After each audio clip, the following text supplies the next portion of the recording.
Buenos días.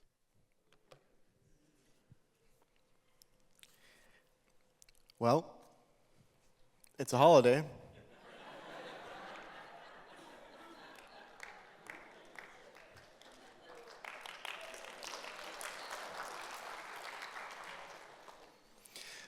If you don't know me already, my name is Andrew Kazim, and I have the pleasure of being the pastor of young adults here at New Life. And sometimes I get to be up here and make a fool out of myself, so that's fun.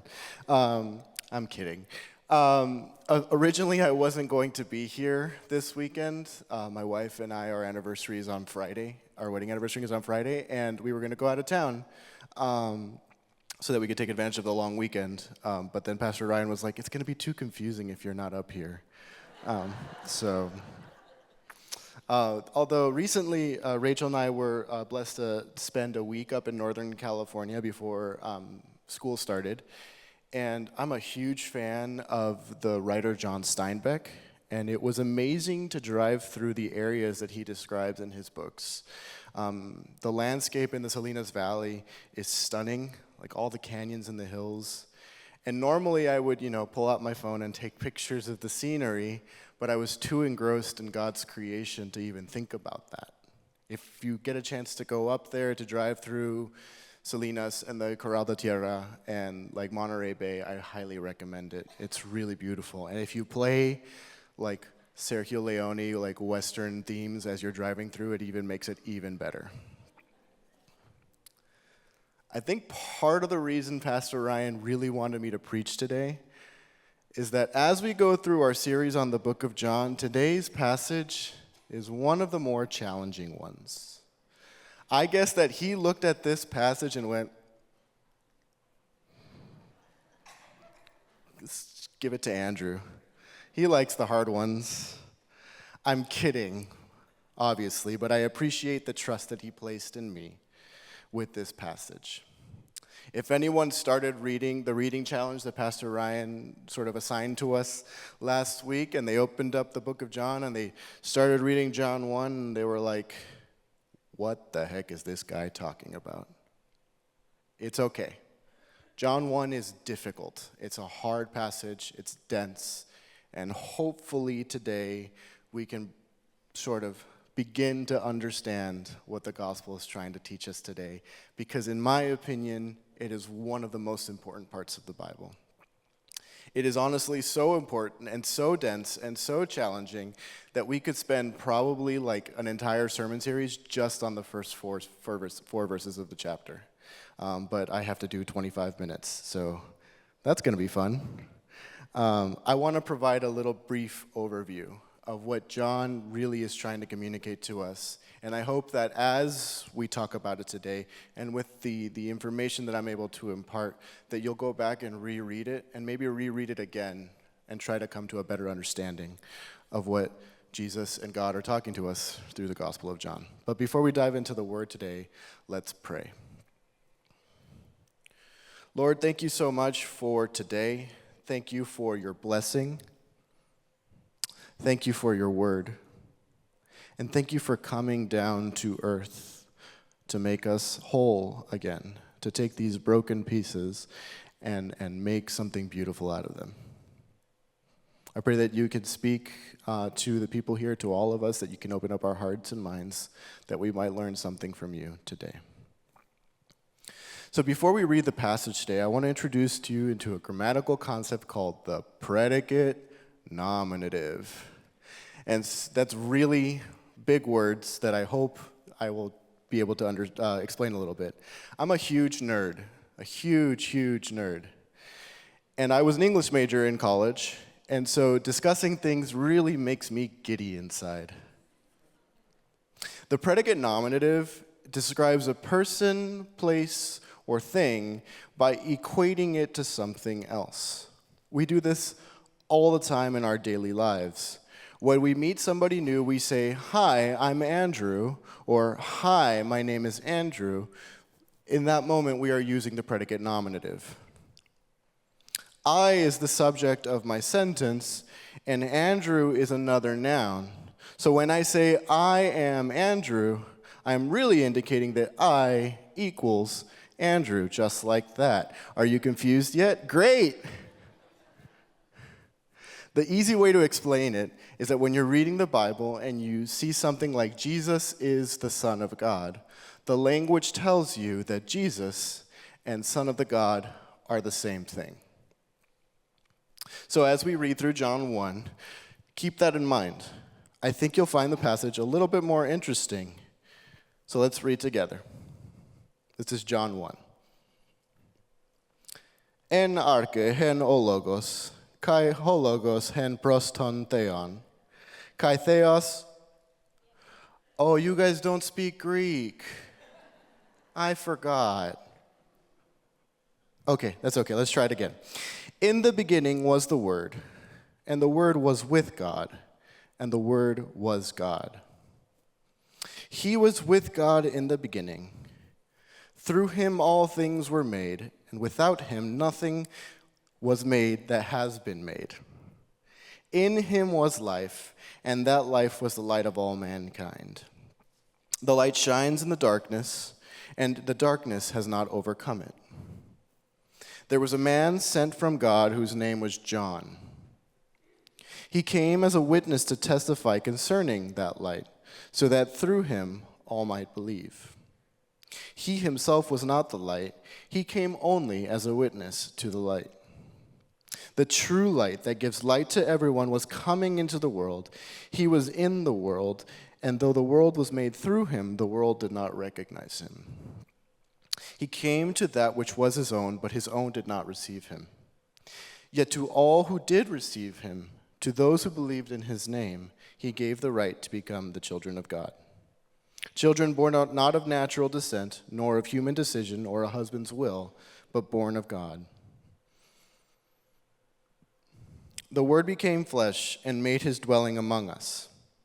We have seen his glory, the glory of the one and only Son, who came from the Father, full of grace and truth.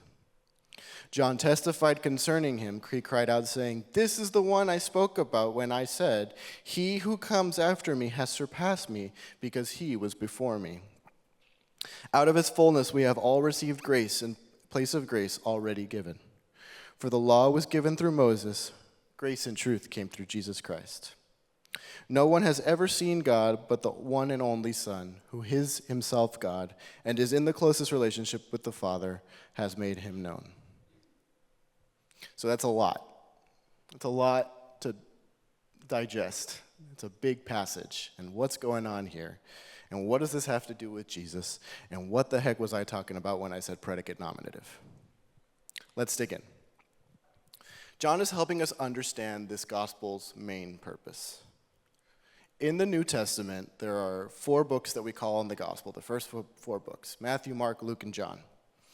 Matthew, Mark, and Luke are what we call the synoptic gospels. And the reason we call that is that they sort of read like a newspaper. It's like a summary of stories that happen on in Jesus' life, and it follows a sequential narrative. So it means it starts when Jesus is born or somewhere around there, and it ends when Jesus dies and comes back to life. John is not like that at all.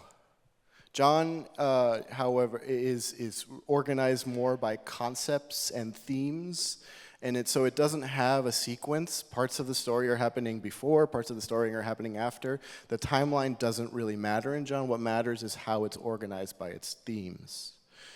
And while all of the Gospels have their own intent, while all the Gospel writers had a reason for writing their Gospel, John, I think, is the most apparent. John is really concerned with us understanding that Jesus is God and that through Jesus we earn salvation. So let's work through the passage and see how John is explaining that to us in the opening of his Gospel. He begins by introducing the Word. We know that the Word refers to a person because in verse 4 it says, "In him was life." So the Word is a human being. We also learn that the Word possesses divine qualities. It's not just, though, that the Word is kind of like the divine. The implication in the language is that the Word is the divine. is the divinity. He is God, right? John is Hebrew, right? He's a Jewish man. And he's echoing Genesis 1, where it says, "In the beginning God created." So John in verse 1 says, "In the beginning was the Word, and through him all things were created." Somebody in the first century, a Jewish person in the first century reading this book would read that and say, "Oh, I understand what he's saying here. I understand what John is implying here. I believe that there is only one God." That's what I believe, right? But what John is saying is that even if other lesser gods exist, even if they're present, even if they're floating around there, there's only one creator God. Only one God that was there before anything was created. Only one God that things were created through him. And the Word is that God. So if you remember my explanation of the predicate nominative, John says the Word is God. So the Word equals God. It's not just that the Word is like God, the Word is the one creator God. That's a lot. Let me summarize. We know that the Word is human. We know that the Word is God. And we can also find that the Word has a name. In verses 14 through 18, John tells us that the Word became flesh, and John the Baptist, not John the writer of the gospel, testified concerning him. We know his name is Jesus. The key focus for today is understanding the characteristic of the Word, Jesus, that is described in verses 4 through 13. John refers to the Word as the light of mankind. What does that mean? From these passages, it's clear that John uses the analogy of light to describe how people can become children of God and to overcome the darkness. Jesus is presented as the one who can reveal God to us and defeat evil. Jesus is the source of ultimate truth and knowledge. Verses 17 and 18 indicate that real truth comes from Jesus, and through him, God is revealed. If you weren't here over the summer, we went through the different proverbs in the Old Testament discussing the wisdom, godly wisdom. And John is alluding to the fact that true wisdom and salvation from darkness comes from Jesus. There are some scholars who believe that in John chapter 1, John is referring to Proverbs 8. I want to share with you a bit of it, and I'm going to skip around a little bit so I provide the broad picture. And this is Proverbs 8, 22 through 25, and then I'm also going to read 32 through 36. "The Lord brought me forth as the first of his works, before his deeds of old. I was formed long ages ago at the very beginning, when the world came to be. When there were no watery depths, I was given birth. When there were no springs overflowing with water, before the mountains were settled in place, before the hills, I was given birth." And then 32-36 says, "Now then, my children, listen to me. Blessed are those who keep my ways. Listen to my instruction and be wise. Do not disregard it. Blessed are those who listen to me, watching daily at my doors, waiting at my doorway. For those who find me find life and receive favor from the Lord. But those who fail to find me harm themselves. All who hate me love death." John uses this imagery of Jesus as the source of wisdom to show that through him we find life and favor from the Lord. Jesus is the ultimate source of wisdom, and through him the darkness flees. Light makes things that were once dark clear.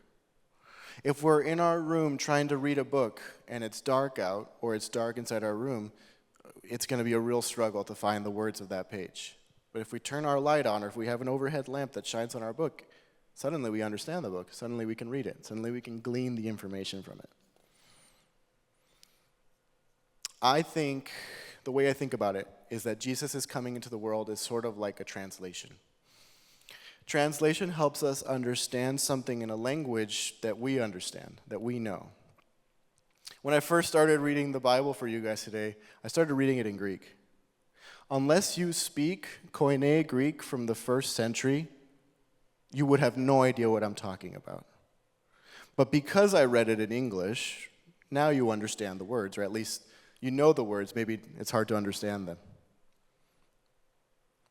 Before Jesus became flesh, understanding in God and receiving salvation was like reading the Bible in a language you don't speak. Not impossible, but pretty dang hard. Jesus is our translator. He's our interpreter. He clarifies it for us. So besides here at New Life, I help out at an adult school offering Spanish translation services in Garden Grove. Spanish-speaking people from all over the world come to the United States looking to learn English, and they show up at our school because we provide free classes for them. There's one student in particular that I'd like to tell a story for her, and for the purposes of our story, let's call her Maria. Maria came from a Central American country and has been in the U.S. for about 25 years. The entire time that she's been here, she's worked manual labor jobs, cleaning houses, doing maid work. And her children were born here, and since they were born here, they spoke English, and they would take care of her. And her entire community was Spanish-speaking, so it wasn't a need for her to speak English because the people that she interacted with, the people that she would talk to, all spoke her native language, so why would she need to learn English? At this point, though, her children have all gotten married and moved away, and she's by herself, and now, being at retirement age, she can't clean houses like she used to. She finds herself really struggling. So she showed up at our school to learn English. The problem that we found, though, is that Maria didn't finish elementary school, even in her home country. So not only can she not speak English, she can't read or write in Spanish even either. Her teachers realized that she wasn't progressing at a regular pace, and so we needed to figure out what was going on. And because they were really struggling to communicate with her, they called me in, and I sat down with her. When I walked into the classroom, it was, how do I explain it? It was chaotic. It was frustrating. There were, 30 people in this classroom, all from different countries, speaking at least 4 different languages. The teacher was trying to manage all of them, and Maria was sitting there in the corner, kind of huddled, scared, afraid, probably frustrated that nobody was understanding her. So when I walked up to Maria and I sat down there and I said, "Hola, ¿cómo está? ¿Cómo te puedo ayudar?" She went from this little petite, quiet, downtrodden woman to this bright, happy woman who was happy and enjoyed that somebody could understand her. We worked out a plan, and with her teacher, with the administration, and now we have her in what we call beginning literacy, and she's making really good progress. She's able to dial the phone now and read bus signs. And while it's not huge progress, it's something, and she's even more joyful every time she walks into the office and says hi to me. In some ways, without Jesus, we are like Maria. And the world that we live in, is like that classroom. Frustrating, confusing, scary. But Jesus is our translator. He's our interpreter. Light helps us see what we couldn't before and guides us away from danger. Jesus is how we understand God, and we are given the authority to be his children. Jesus became flesh to make understanding God and salvation available and clear to us. We live in this world that is constantly trying to promise us redemption through the latest and greatest thing. How many here watch TV on a Saturday morning at like 6 a.m. before? I don't know if this is still the case, but if you turn on the TV at 6 a.m., at least when I was a kid, it would be as seen on TV commercials forever and it was terrible because I just wanted to watch cartoons. And so I remember watching ads for this, miracle exercise equipment that would burn the fat off your midriff, or this special pill that would help you, remember everything. Honestly, I even remember, do you guys remember the magic bullet? You remember that one? I remember people promising the magic bullet was going to change my life. It was the thing that I was missing. A blender.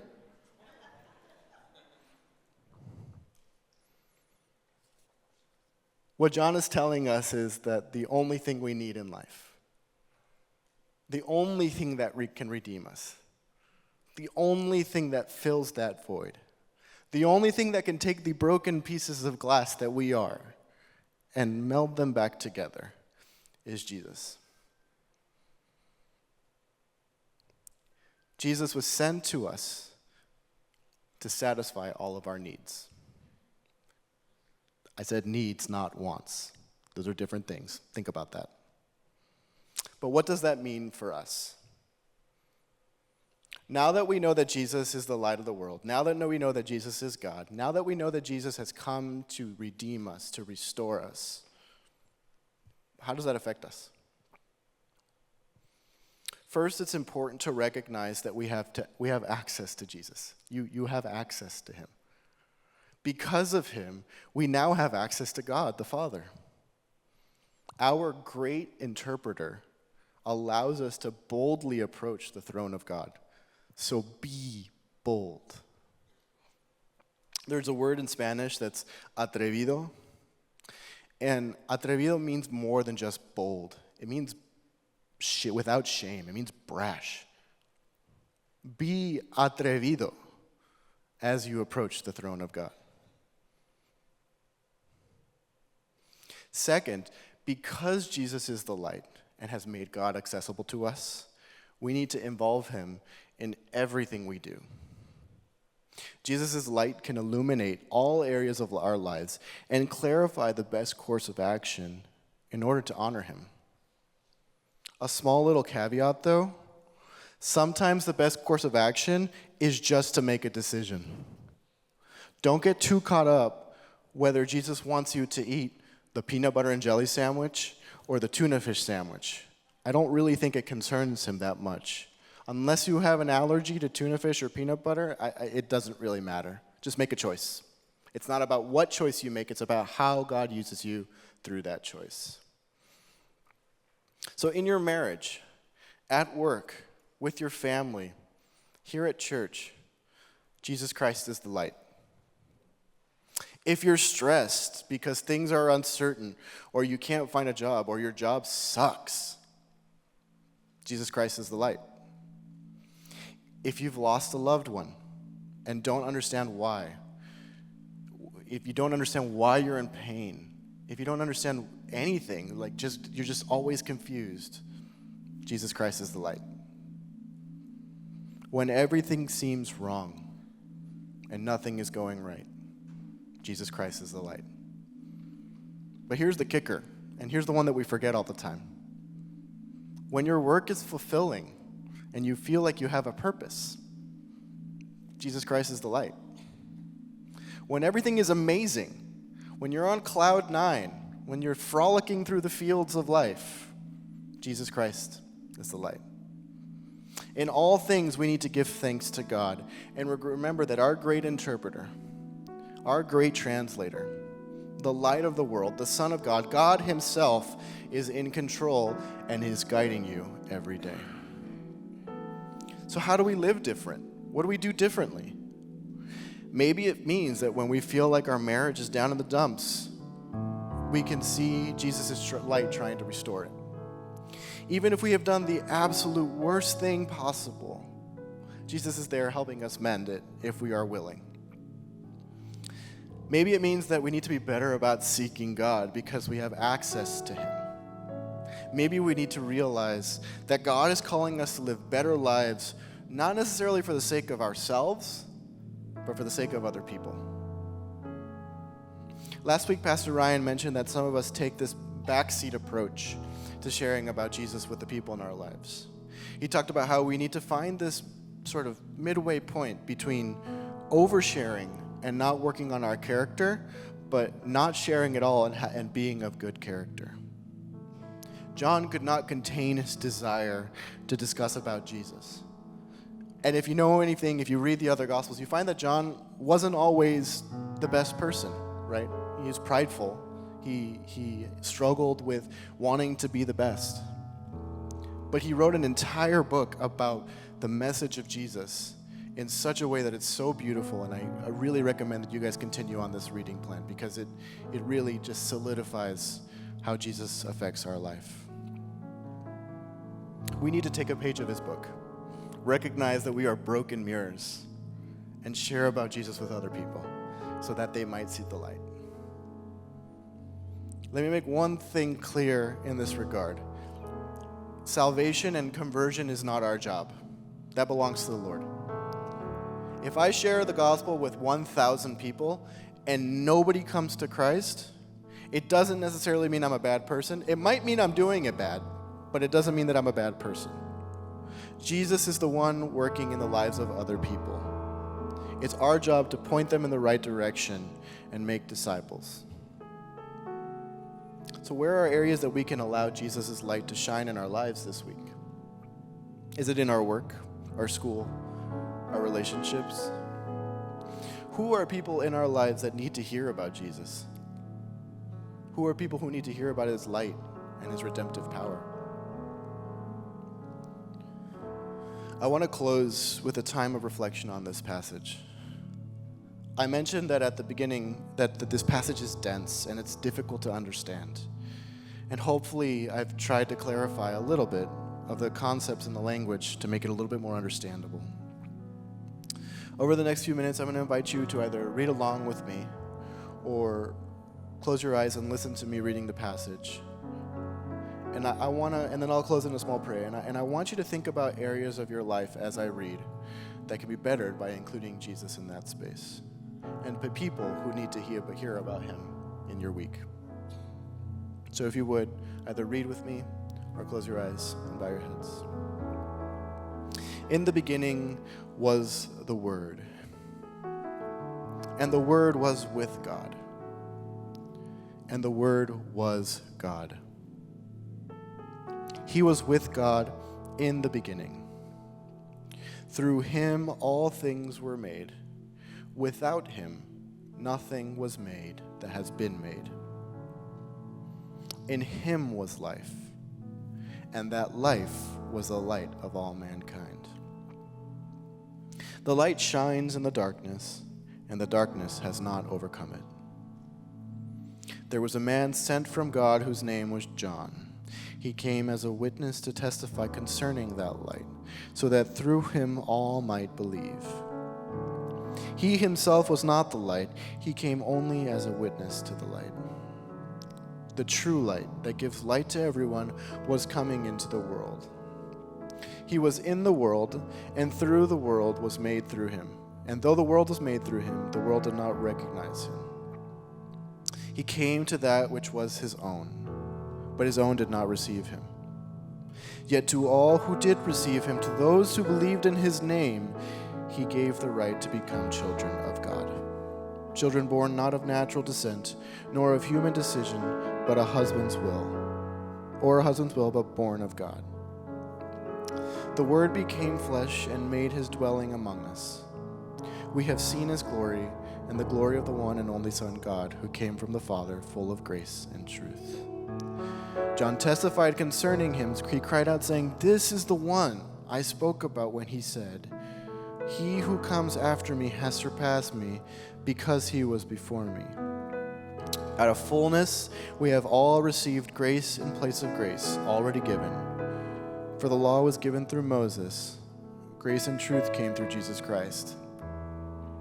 No one has ever seen God, but the only one and only Son, who is himself God and is in the closest relationship with the Father, has made him known." Jesus, thank you so much for coming. Thank you for the wisdom and the peace that only you can provide. And thank you for making that wisdom understandable to us. I pray, Lord, that as we continue today, as we go through our weeks, that we might include you in everything that we have. Not might, that we include you. That if there are people in our lives who need to hear about you, that we might share with them. Lord, thank you so much for your peace. Thank you for the continuing blessings that you are in our life. And thank you for providing this life and light to our lives, that we might have your guidance in order to find the right path. Be with us, Lord, as we are with you today. And may we feel your presence in the following week. I pray all these things in your holy, holy name.